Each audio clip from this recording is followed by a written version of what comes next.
Hi, welcome to Prabhavith TNPSC.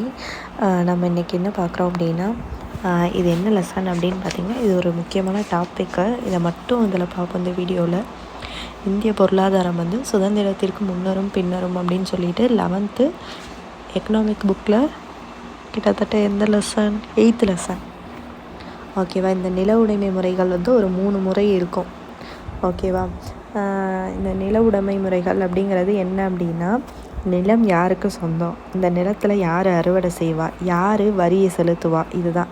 இதை பற்றின 3 முறை இருந்துச்சு. ஃபஸ்ட்டு வந்து ஜமீன்தாரி அல்லது நிலம் சுவாந்தார முறை. இதுவே கூட கொஸ்டினாக கேட்கலாம். ஓகேவா? இதில் வந்து என்னென்னா, இந்த லார்டு கார்ன்வாலிஸ் அப்படிங்கிறவர் என்ன பண்ணியிருப்பார் அப்படின்னா, நிரந்தர சொத்துரிமை சட்டம்ங்கிற ஒன்று வந்து அறிமுகப்படுத்தியிருப்பார் 1793. ரொம்ப இம்பார்ட்டன்ட், ப்ரீவியஸ் இயரில் கேட்டிருக்காங்க.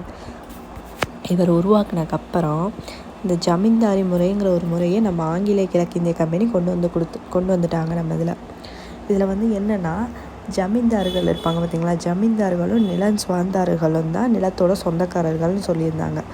ஓகேவா? அவங்க தான் வந்து நில வருவாயை அரசுக்கு செலுத்துவாங்க.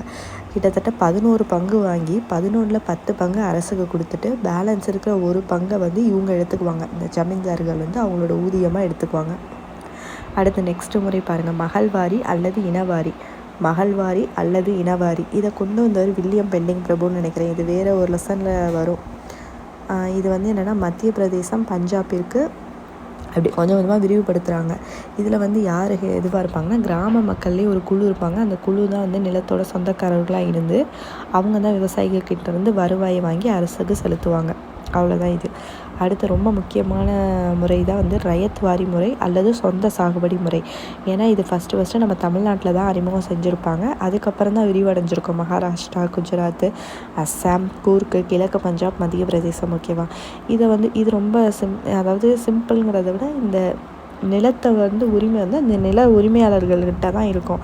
அவங்களுக்கும் அரசுக்கும் நேரடியான இது இருக்கும், உறவு இருந்துச்சு. இப்போ நம்ம ஃபார் எக்ஸாம்பிள் இப்போது இருக்கிற இதில் இப்போ நம்ம வீட்டு வரி வந்து நம்ம தானே போய் செலுத்துகிறோம். அந்த மாதிரி இவங்களோட நிலத்தோட கட்டுப்பாடு வந்து நில உரிமையாளர்கள்கிட்ட தான் இருந்துச்சு. ஆனால் இது வந்து சுதந்திரத்திற்கு முன் வந்து குறைந்த அடக்குமுறையுடையதாக இருந்துச்சு அப்படிங்கிற மாதிரி சொல்லி முடிச்சிருக்காங்க. இது ரொம்ப இம்பார்ட்டன்ட், ஜஸ்ட்டு பார்த்துக்கோங்க. இதில் வந்து ஏன்னா ஒவ்வொரு முறைக்குமே பாருங்கள் 2 நேம் இருக்குது. ஸோ கண்டிப்பாக பார்த்துக்கோங்க. அதே மாதிரி இந்த ரயத் வாரி முறை ஃபஸ்ட்டு எங்கே அறிமுகப்படுத்தப்பட்டது? தமிழ்நாட்டில். இதுவே வந்து ஒரு இயர் கொஷின் தான். தேங்க்யூ.